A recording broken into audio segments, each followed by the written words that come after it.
Ok les gars, donc aujourd'hui je vais vous parler de possiblement la chose qui fait que votre app ne sort pas d'argent, que vous n'arrivez pas à vendre avec votre application et faut pas dormir là-dessus, c'est un énorme problème.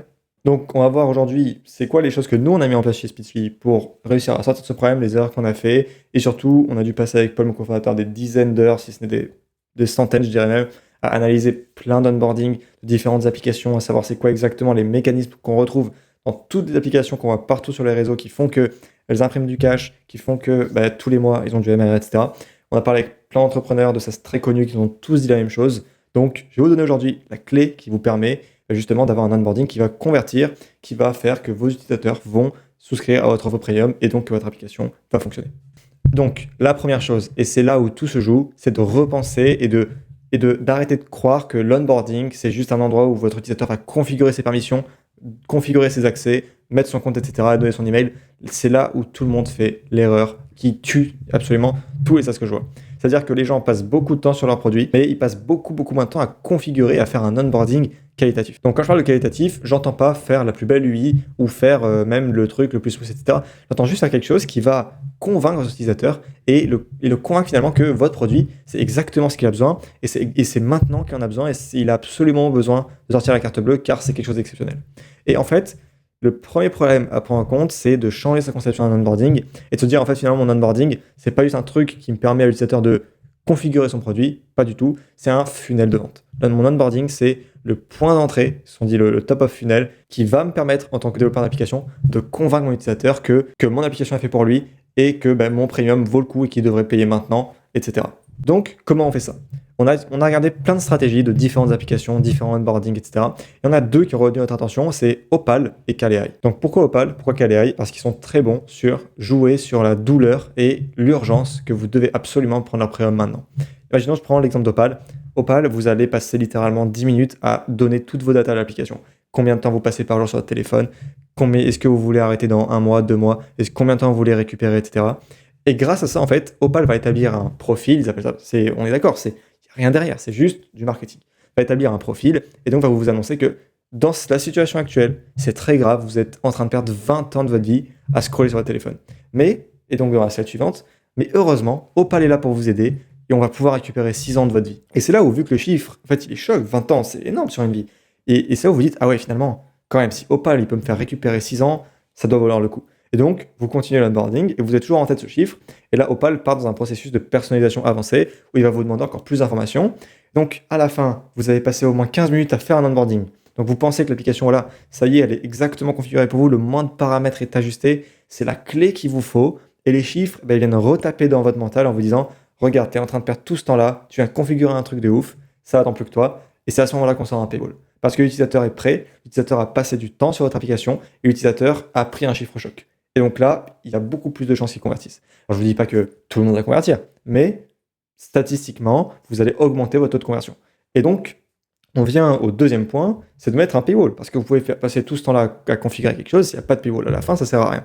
Donc, il faut faire un paywall efficace, il faut faire un paywall qui donne envie à l'utilisateur de payer. Et comment on fait un paywall efficace ? On fait un deal avantageux.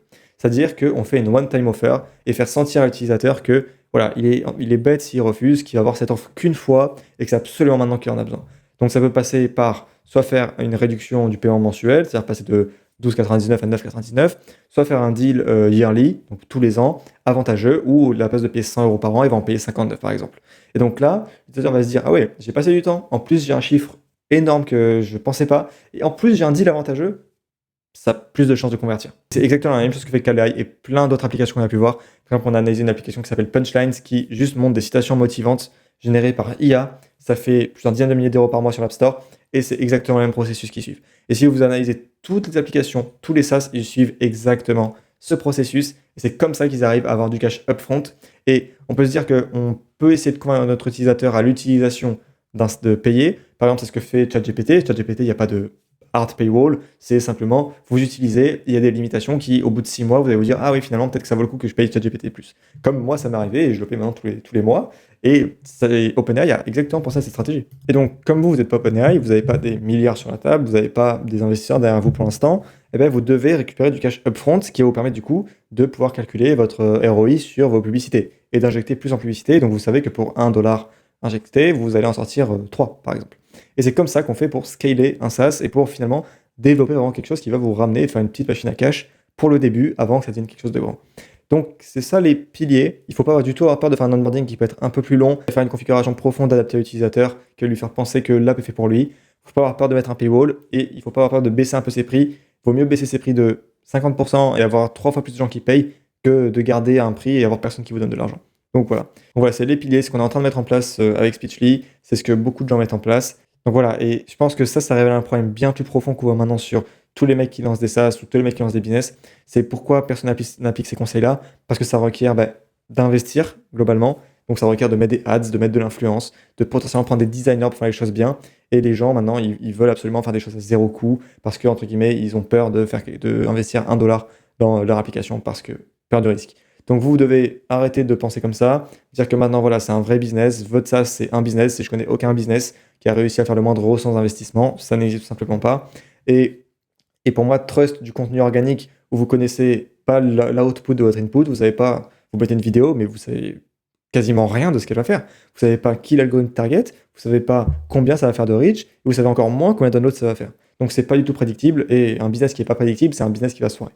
Donc vous devez absolument investir, appliquer ces conseils, et vous verrez, votre onboarding et votre application va vous commencer à vous générer plus de revenus naturellement, ou dans le pire des cas, vous serez au courant que votre application n'est peut-être pas bien placée sur votre marché, ou que votre marché n'est peut-être pas prêt ou trop petit. Donc voilà, j'espère que ça vous aura plu. N'hésitez pas à installer Speechly, vous avez mis un lien dans la description. Vous avez une offre gratuite, vous pouvez tout tester, faire des feedbacks. Si vous avez des messages à m'envoyer sur Insta ou Twitter, je suis disponible. Si vous n'êtes pas d'accord avec moi ou que vous avez quelque chose à ajouter, n'hésitez pas à l'écrire dans les commentaires. Mettez un like, abonnez-vous. Je vous dis à demain pour la prochaine vidéo. Ciao.